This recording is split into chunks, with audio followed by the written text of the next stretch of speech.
As we mentioned, Nix was the 6th and final first-round quarterback taken in the 2024 draft, but that means we have 5 others that we have to pick apart after weekend 1 of the preseason. Kyle Brandt, I can't imagine where you want to take us next. I want to take you to the front yard, all right? This weekend, I spent some time with the son when I got home yesterday, and my 10-year-old son and I, Calvin, were playing catch with a football in the front yard, and he's throwing it around, and he made a particularly good catch. And oh, great catch, son.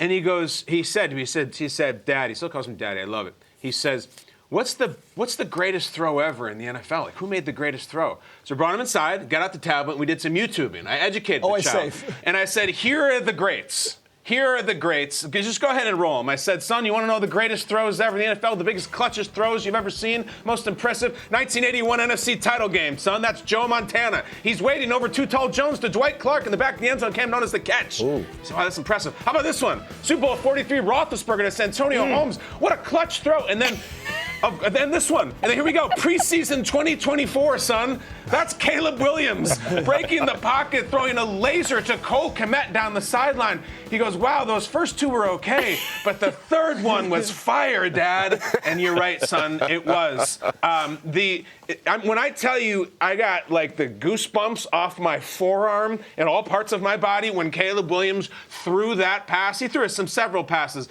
but the guy out there throwing it and breaking the pocket. Can we just see it again properly done up? Because this is the ushering in of a new era, not of Bears football, but of professional football. Just give me the throw. Look at this thing. An absolute seed, Peter. A dot, a laser, a dime. He doesn't have to do it. He could throw it away. But no, I'm going to make a play. That era is over. This era is beginning. Just a gorgeous throw. And here's I love the people saying, yeah, dude, it's against the 50th string defense. It's a preseason game. Chill out. I won't chill out. I will not chill out. I like this angle. Look you want this angle, Peter? Look at the rush. He's going to throw it away, isn't he? No, he's going to put it right between the numbers, 25 yards, ba-boom. I will not be calmed. I will not be tranquilized. I will not do it, and neither should you. Bears fans, don't read those idiotic, mouth-breathing, booger-eating tweets from your Twitter saying, calm down. Don't calm down. You should not calm down. You should do the opposite. Fire up. That was amazing. There's more where that came from. I'm educating my kid. I'm educating you. Caleb Williams is here to stay.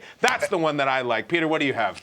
Can we Kyle, stay in the division? Okay, yes. Akbar, go on, baby. Peter, I just have to say, I wasn't feeling you at first, and then you started to go on, but it wasn't until you put the score under the soundtrack underneath the video where I thought that this was a historical event. The throw looked beautiful. I'm all in on Caleb now. Yeah. How did you, I mean, what? Or it's the orchestral finish. It's a nice touch. What? Well done, man. Well done. Anytime you can roll orchestral music and the symphony on August 7th, you gotta do it. You have to. That's when that game was played. So I love it. I appreciate it. It's one of the greatest throws of all time. That's what I'm saying. How about the greatest quarterback situation for a rookie of all time? Can we go to J.J. McCarthy? Has anyone had more laid out perfectly with Kevin O'Connell, a former quarterback, as his head coach, Josh McCown, a former NFL quarterback in the quarterback's room, Sam Darnold in front of him, and then JJ gets rolled out there, and it's like he throws an interception early to Jack Jones, and you're wondering, all right, dude, let's slow down. And then JJ McCarthy starts cooking, and how cool is this? You've got Jefferson on the call being interviewed by the guys in the booth. And check out this play and the reaction by the best wide receiver in football. JJ McCarthy, you can't throw left, can you? Let's see. I'm going to have to stay with the go ball and give our guys some shots downfield. Oh, there we go. Oh, here it is. Let's go. Get it.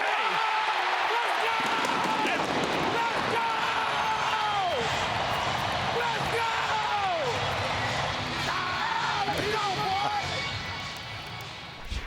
Just awesome. And McCarthy played really well in this game. The Vikings fans are almost excited as the Bears fans.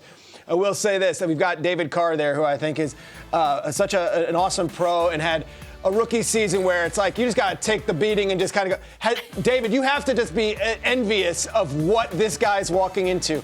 Quarterback coach, quarterback head coach, great offensive line, Addison and Jefferson, and no pressure to start out of the gates because Sam Darnold was signed to a big deal. You're also not a brand new organization. A pretty established organization. So I look at J.J. McCarthy's situation as a first-round pick. I don't know if I could have laid it out any better. And as a debut, hey, threw a pick, but don't worry about it. It's okay. It's not really matters. Go for it because we've got Sam Darnold and you can work out those kinks.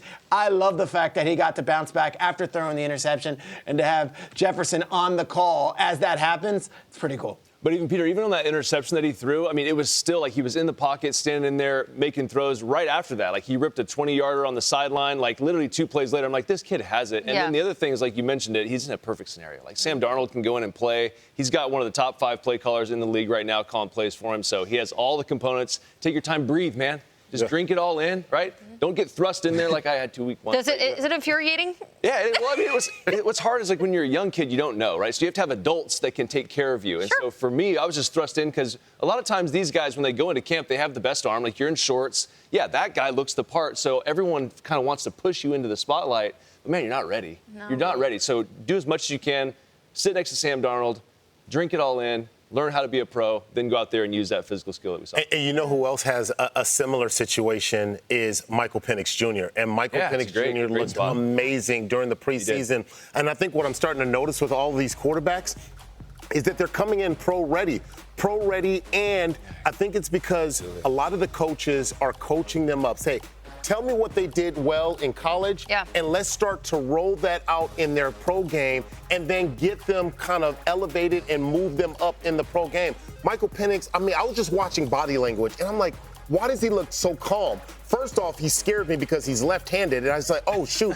I was having flashbacks of Michael Vick, and I'm like, man, this dude is so smooth in the pocket. 5 drives, led down to 10 points, but I think this kid is going to develop well under Kirk Cousins. To have a pro like that, to have an amazing coach like Raheem Morris, I mean, you see oftentimes, and we talked about this before, like, I think sometimes some quarterbacks get thrown out there and they're just not ready yet. You know, they're not ready to make that change. Well, you hit on a great point because a lot of these guys, and Sean Payton did it, and you're seeing it with, obviously, with the rest of these guys, their coaching staffs have said, what were they good at in college? Let's bring that into the pro game because now the college game is kind of leaked into the NFL game where you get the RPOs like we saw with Bo Nix. You see a lot of that stuff, and it makes guys comfortable. Yeah. I remember I was like, man, if we just had like 3 or 4 concepts that I had run in college, I'd feel better about this, but it was all brand new. So great job by the coaching staffs putting these guys in position to where they can feel comfortable. And then he just has a special arm, man. So, let him get warmed up. He'll start cranking some down the field that are really going to be. Speaking of quarterbacks that don't have to get thrust into the spotlight or totally take an organization to a left turn, let's go to Jaden Daniels and the Washington Commanders. What did you think about him over the weekend? Well, so that's why, like, number one, like, off the top of it, I want to say, like, protect this kid.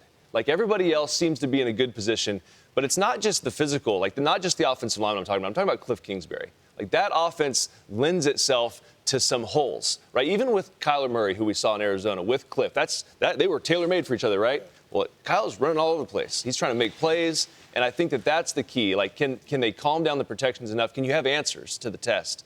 Because you know on defense, if you see a weakness in protection, attack it. Especially with a young kid, they're going to come at you. So for me, I think Jaden's a special player. I think he's going to be an excellent pro. But they have to protect him because he has the ability to make all the throws, to make any play you need. So this was a screen, right? And against it, there's a lot of talk. It was man coverage. He checked out of the screen, doesn't want to get Osneckler killed. Checked to a go route on the outside. Perfect. Great throw, dime. You don't really have to worry about protections there. It was just a 4-man rush, maybe 5. He liked it. Brought a 5th guy. But he played excellent football, and he has all the tools. And you hear the stuff in training camp and in the OTAs. He's playing above what we thought he could even do. All right, so you got him, right? You got the guy. Now let's protect him. And I think that's the thing I'm going to be focused on watching Cliff. Do you have gaps in your protection? I want to circle back, David, to Peter, something you said, because Peter knows Sean Payton so well. Peter, interesting for you that Sean Payton was able to incorporate maybe some of Bo Nix's game, even though he's such a classic play caller and like quarterback whisperer, if you will, which I might put that on the list of things I don't want to say anymore. Are you surprised that he was able to incorporate some stuff to make Bo Nix as comfortable in the preseason to start? I look no further than Taysom Hill and what he used him doing, and that there was a way to use a guy who wasn't a traditional quarterback, but we can get packages involved. Like, Sean has all the tools. It was just that you weren't going to do that with Breeze. You probably weren't going to do that with some of the other quarterbacks he had. You weren't going to put him in harm's way. But if Bo Nix can move a little bit and you can use that offense that they ran up there in Oregon just a little bit and incorporate it, I think that's all power to. Remember, it's not just Peyton because Pete Carmichael's there this year and Davis Webb is going to be the quarterback's coach who is under 30 and played many years in the NFL and kind of speaks to these guys as almost peers. I think it's going to be really interesting to see Bo Nix's development as opposed to having a veteran quarterback like Russell Wilson who came in and to no fault of his kind of thought he had the answers also. So there was Bo Nix is a blank slate. Sean Payton, they can draw that up the way they want.